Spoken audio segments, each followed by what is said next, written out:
On this edition of the Bluffton News, we're going to learn all about the grand reopening at Buckwalter Place, and we're going to get a preview of continuing education at TCL.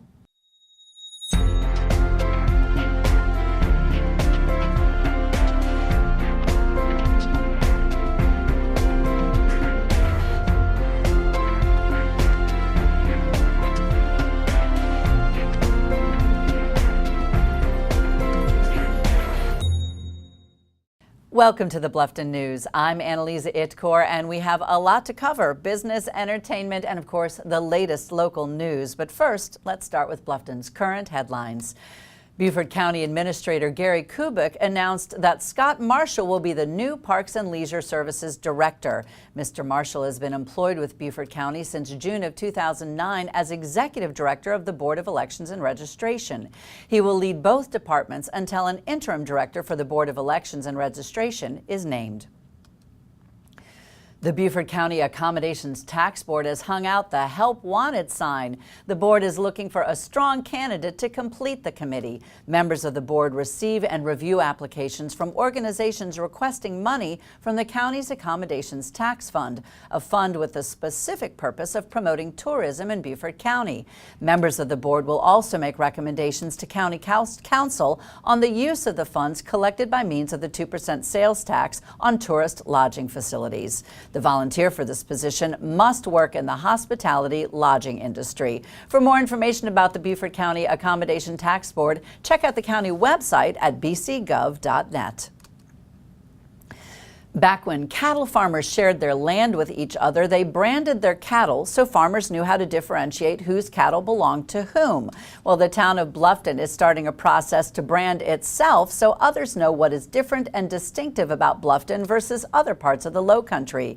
Researchers from the University of South Carolina and the University of South Carolina Beaufort are beginning to collect opinions, perspectives, and perceptions of residents, business owners, tourists, and prospective residents and business owners. The first step of this process is hosting charettes so researchers can listen to people's opinions about Bluffton. 4 charettes, which are collaborative public sessions, are scheduled so anyone can come and voice their opinions. The branding process is expected to be finished by the end of the year. 2 Bluffton construction projects are seeking state regulators' blessing to proceed. The first application, submitted by Horizon Residential Loan Servicing, has applied to state regulators for permission to rebuild a dock located on and adjacent to Sawmill Creek at 5 Carroll Drive in Sawmill Creek Plantation. Because the area is managed by Coastal Zone Management Act, work near the state's critical area line must win the state approval first. In a separate application, the developers of Palmetto Bluff are seeking a coastal zone consistency certification to develop 18 single-family residential lots at Old Palmetto Bluff Road and Astbury Street in Bluffton. Last fall, town officials announced an agreement that would relocate about 1,300 residential units from the environmentally sensitive May River headwaters to other areas in Bluffton. In honor of the Bluffton self-help founder Ida Martin, family members, friends, and volunteers gathered Thursday for a ceremony at Campbell Chapel AME Church in Old Town. Bluffton self-help volunteers lined the aisles to greet family as the celebration began. Martin, 86, died June 12th at Beaufort Memorial Hospital. In 2011, Martin was recognized as an American civilian hero at a White House ceremony. The nation's second highest civilian honor recognizes Americans who perform exemplary deeds of service. April 4th, 2011 became the annual Ida Martin Day in Bluffton after Martin received the award. She was recognized by the town in 2012 and holds a spot on the Wall of Honor in Town Hall. She was the first woman of 5 honored and only one to receive a place on the wall while living. The nearly $1 million needed to repair the aging Waddell Mariculture Center never made it back into the state budget. State lawmakers have sent the spending plan, which totals about $22 billion, including federal dollars, to the governor, who is expected to return it to lawmakers with her vetoes early this week. The House has approved a request from the South Carolina Department of Natural Resources for $1.2 million, a reoccurring $350,000 for operations, and a one-time $903,000 for repairs and and maintenance to the 30-year-old facility. The state had rejected the latter, and Bluffton's renowned Fisheries Research Center was granted only $353,000. Representative Weston Newton of Bluffton said that one of the reasons he voted against the budget was that very topic. But the Waddell Center may yet get some funding to support its system of tanks and pumps, its cracked walls and skylights. The research facility helps support the state's $1 billion saltwater fishing industry and sustainable seafood efforts, and according to Newton, the deficiencies over at Waddell will be addressed. And here's what's happening around the state. 2 people have died in a wreck in Georgetown. The South Carolina Highway Patrol says the wreck happened at 12:05 a.m. Sunday when a car ran off the road and hit a ditch. Trooper Bridget Wyant says the vehicle overturned several times, throwing the driver from the car. 27-year-old Tennille Lynne was driving the car. Lynne was pronounced dead at Grand Strand Regional Hospital in Myrtle Beach. The passenger, 19-year-old Taquan Jones, was flown to the Medical University of South Carolina in Charleston, where he died. The patrol says neither victim was wearing a seatbelt. For more information on these headlines and more, please check out the media sources you see listed on your screen. You can also follow us on Facebook and Twitter. Coming up, Lynne Hummell of the Bluffton Sun brings us the buzz in Bluffton with hot off the presses, and we have an exciting Bluffton business report courtesy of Shellie West-Hodges.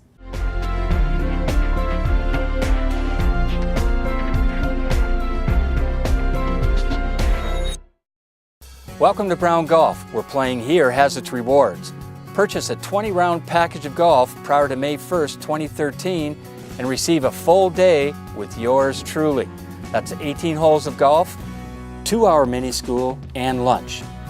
To purchase that package, go to browngolfmanagement.com. That's browngolfmanagement.com. Now, let's go humble the golf course.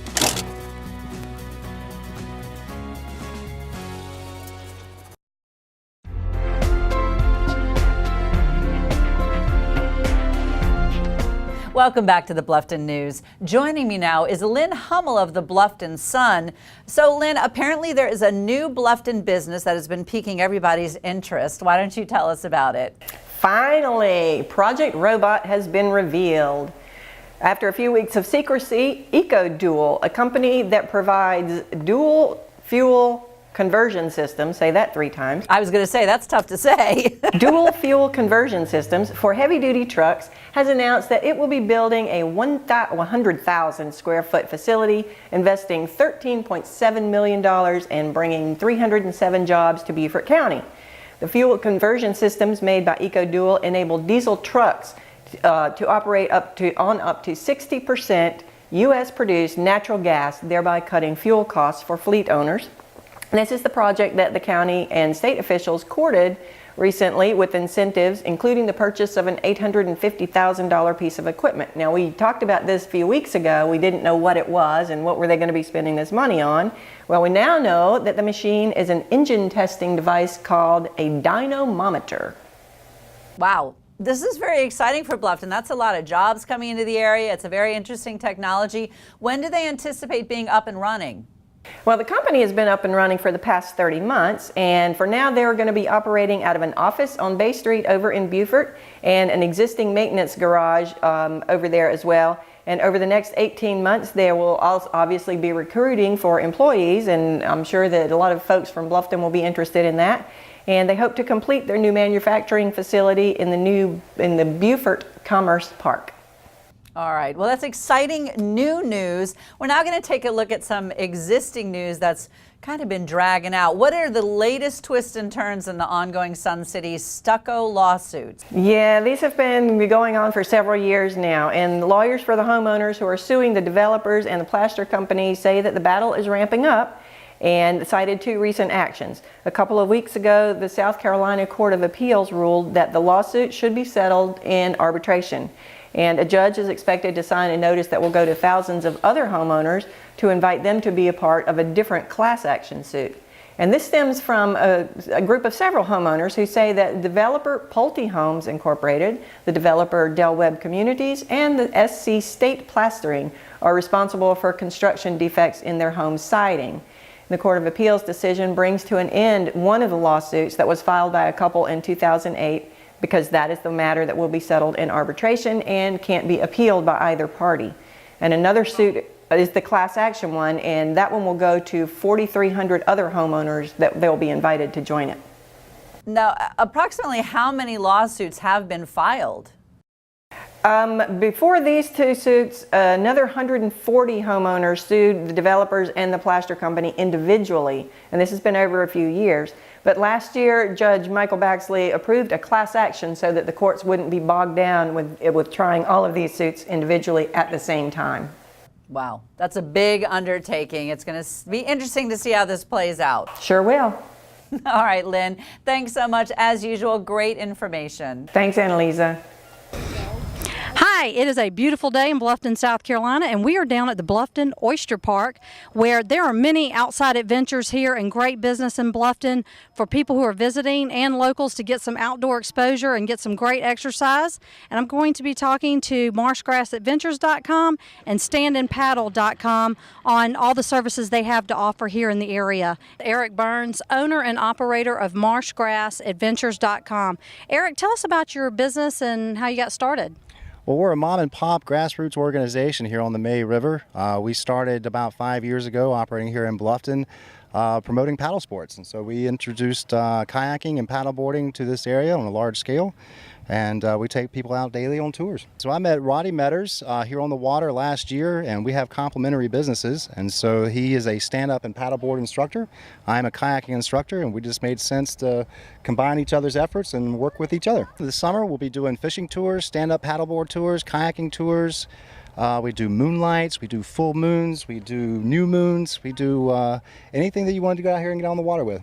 Roddy, tell us a little bit about your business here and what you have to offer the folks. I understand it's for probably visitors and locals. Absolutely. We cater to visitors and local clientele. We do paddleboard lessons and tours. So typically it's combined, and we'll teach people how to do stand-up paddleboarding, and then we'll take them out on a little outing in the estuaries here around Bluffton.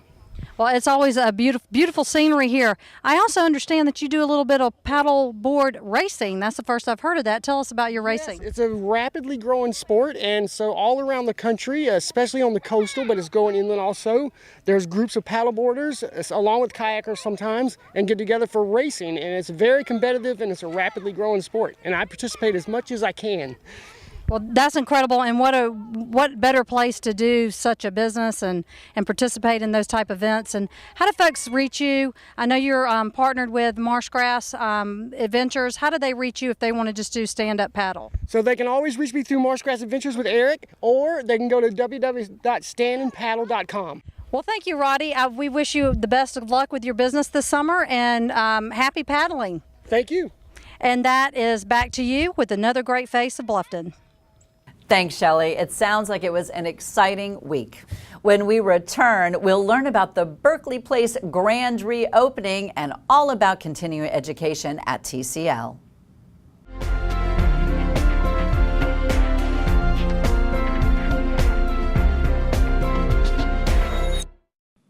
Have you noticed all of the people, activity, construction, and new business on Buckwalter Parkway?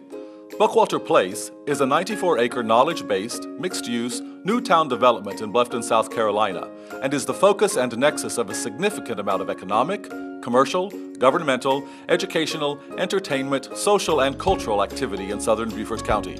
If you haven't already, visit Buckwalter Place and experience it for yourself. Buckwalter Place. Live well. Connected.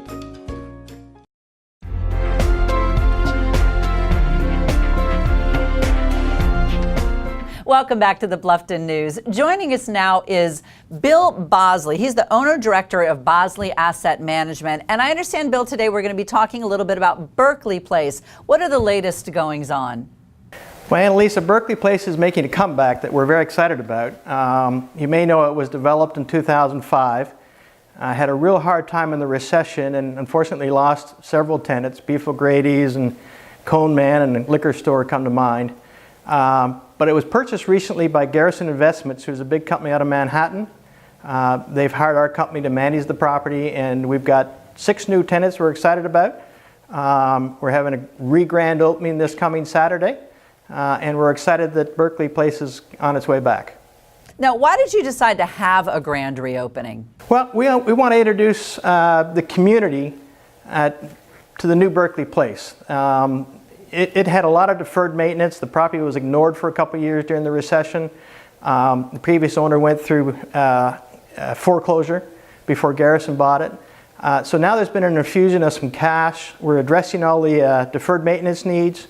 We got 6 new tenants that we want to introduce. We got a new nails salon, Berkeley Flowers expanded, Low Country Bakery, Flower Girls is a bakery that's excited about.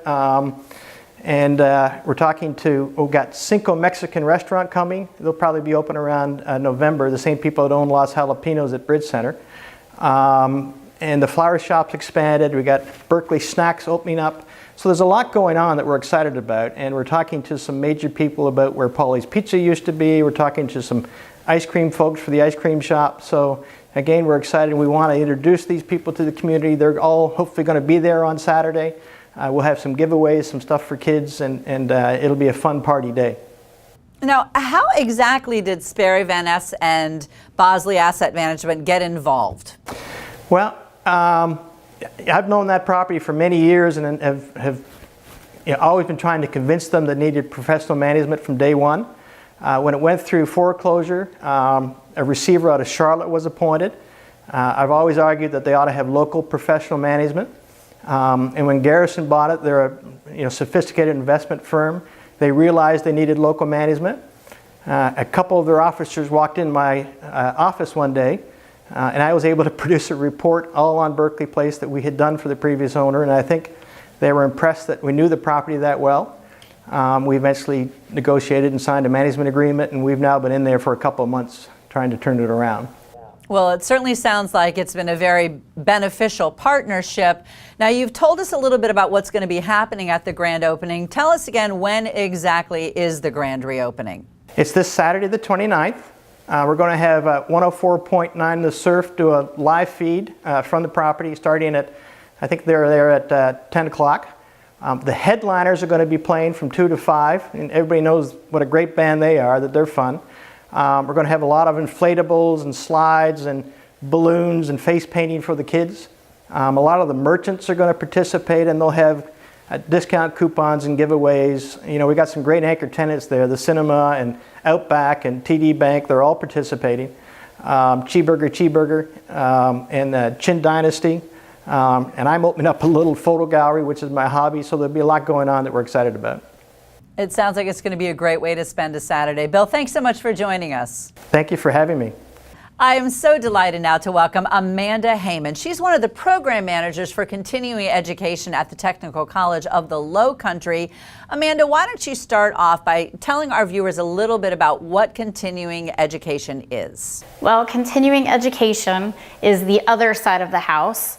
We have 2 sides, the academic side and the non-academic side, and we fall under that non-academic or non-credit side, where students can come and take classes and get a job right away. Okay, so what kind of programs are considered to be continuing education? Well, we have several. We have industrial programs, healthcare careers, corporate training, life enrichment, and creative careers. Okay, now I understand that continuing education, it's really becoming very popular because a lot of students graduating from high school, they want to get into that workforce immediately, and I know this has become a very popular program. Give us an idea of some of the courses you offer. Oh, you're absolutely right.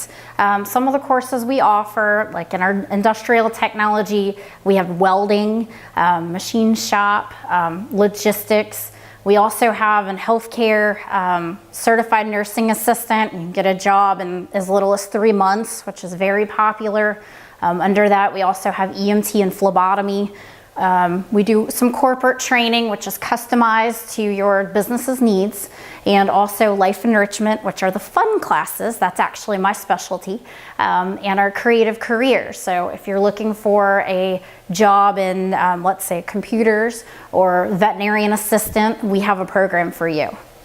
Okay, so if I'm interested in taking one of these courses, where am I going to go? Well, you can go to our website to see all of the courses that we have. It's www.tcl.edu/CE.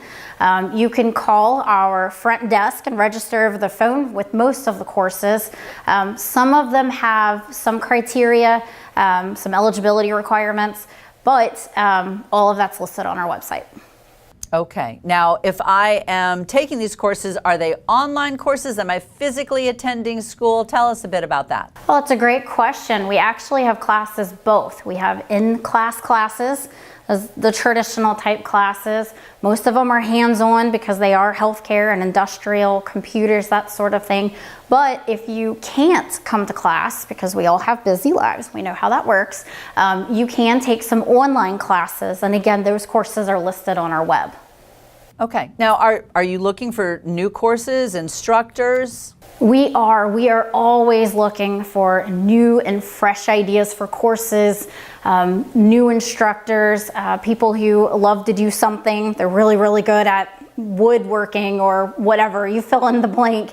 But we really like to have new ideas. I'm currently working on our fall lineup, so give me a call and let's get you on the schedule. Terrific. Well, Amanda, thank you so much. This has been very educational. Well, thank you. I appreciate that. With the 4th of July just moments away, entertainment reporter Kim Viljac has some excellent suggestions that will boost your patriotic spirit when we return.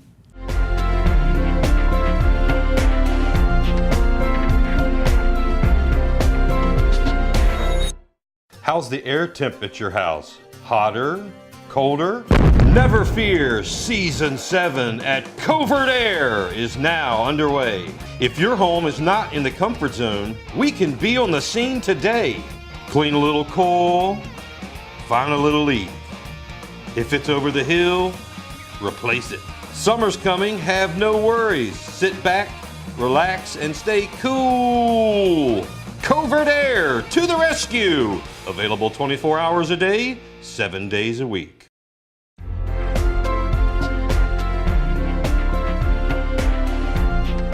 Now on the Bluffton News, we have everybody's favorite entertainment reporter, Kim Viljac. So Kim, 4th of July, right around the corner. What you got for us? So exciting. Love 4th of July around here. Well, in true Bluffton spirit, we're going to have a kids parade in Old Town Bluffton. Now, it's going to take place at 10 a.m. It starts down at Church of the Cross.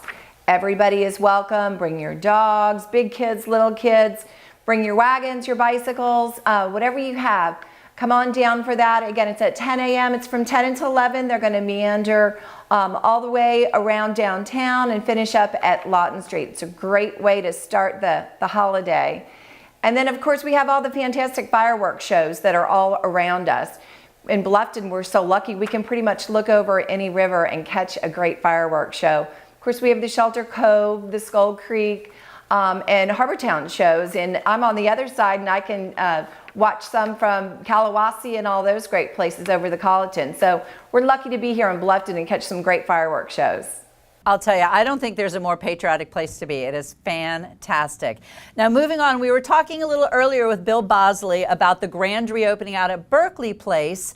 Why don't you just give us the bullet points again to remind our viewers? Sure, that's coming up Saturday, June the 29th, and it's from 11 until 5.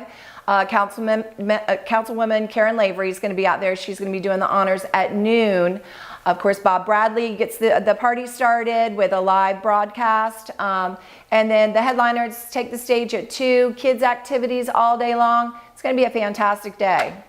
Great. All right. Now, taking a fun look at the business side of things, what's happening there? Well, we've got the Hilton Head Island Bluffton Chamber of Commerce doing their business after hours, which they do once a month, and they're bringing that to Bluffton coming up on July the 18th. It's going to be at Tavern 46.